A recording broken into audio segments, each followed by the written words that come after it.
Hey, welcome back to Ken's Cardboard. Time for another video.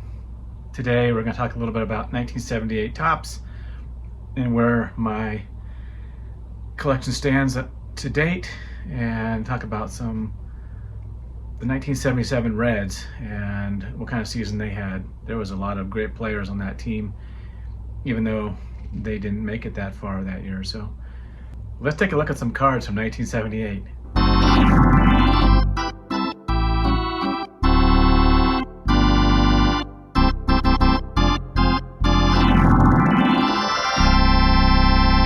All right, here's a little background about the 1977 Cincinnati Reds.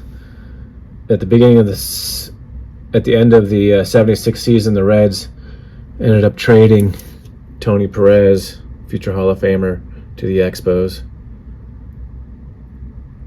And, great career.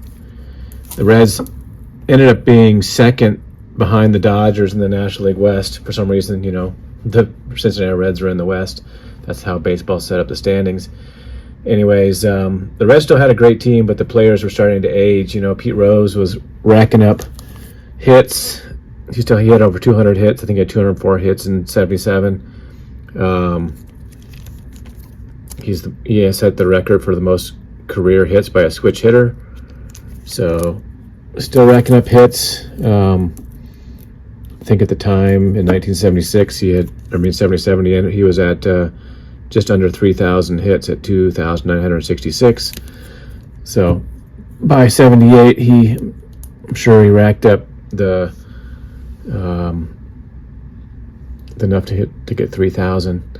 The Reds also brought in Tom Seaver from the Mets and to help boost their roster, but he didn't have a full season. Well, I think he played a full season, but he ended up having 14 wins with the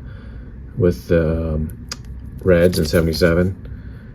And let's see, he had 7 wins with the Mets, so 21 wins, and total strikeouts was about 200 or so, just under 200. Still a good ERA, but wasn't close enough to get the Reds into first place. They finished 10 games behind the Dodgers.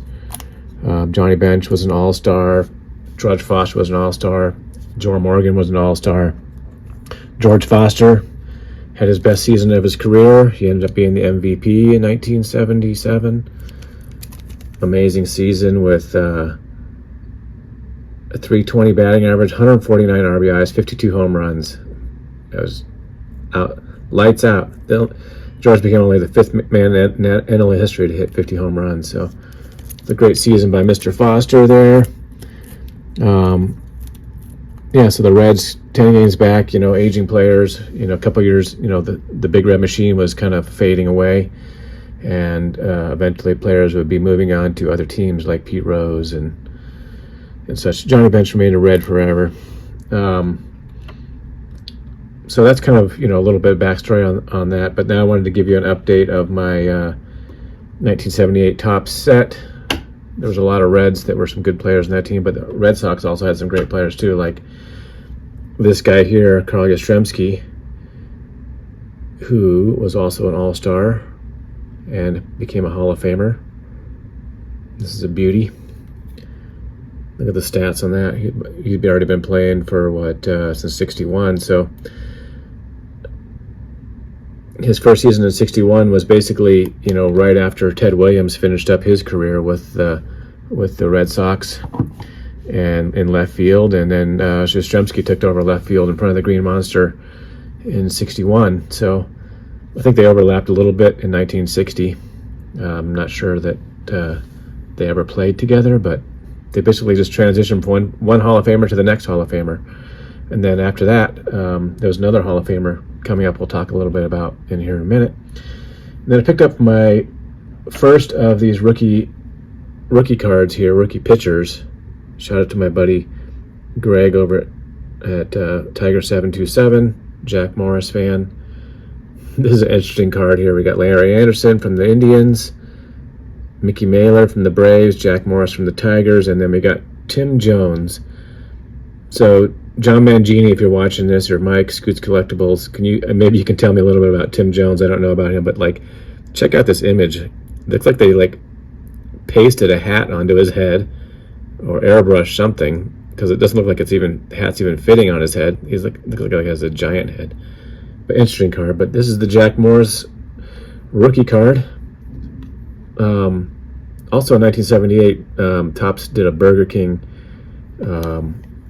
set where Jack Morris has his own card on that, which is a pretty cool, tough card to find in good condition.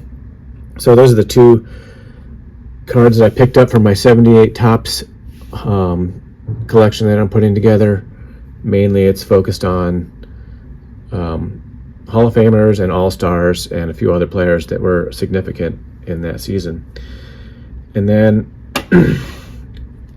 my buddy Ben over at Blix Cards, he saw that I was putting this together, and I've shared this before, but he sent me, he had opened a bunch of rack packs of these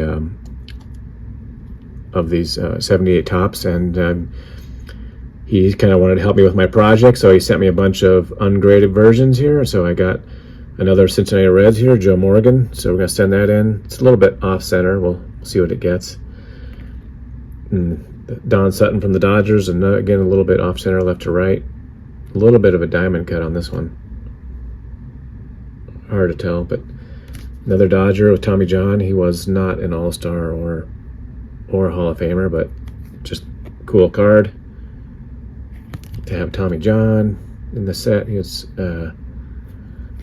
see what we get on that. Here's a nice looking one. This is probably one of the best ones out of the lot here. Just Greg Lazinski. A little bit of diamond cut on it. We'll see if they meet my criteria of a SGC 7. Here's a Dave Parker. Off center again, another one of the All-Stars. Here's the left fielder that took over for Carl Yastrzemski here in his career, Jim Rice. Oh, maybe not. Maybe he played center field. Also a DH at the time. Here's another Red Sox, Dwight Evans. I believe he was also an All-Star, but I think the Topps forgot to put the All-Star logo on this card for some reason. And then Fergie Jenkins, another Hall of Famer from the Red Sox. So the Red Sox had a pretty good team there. And then, of course, we have legend Willie McCovey. That's a nice one. It's one of the nicer ones in this lot. This is another Willie McCovey here.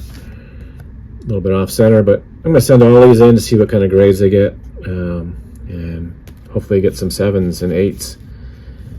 And then, since I'm sending all these into SGC, I'm also going to be sending in this Ricky Henderson, that I pulled back when I was a kid. And I hadn't really looked at this in detail that much. It's fairly well centered, but also a diamond cut.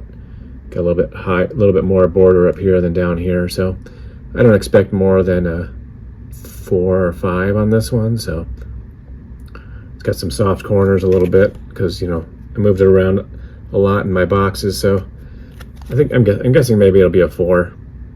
We'll see what it comes back. I just wanted to get it slabbed up and put into the collection for just for old time's sake, So thanks for watching, everybody. That's an update on my 1978 Topps set, a little bit about the Cincinnati Reds.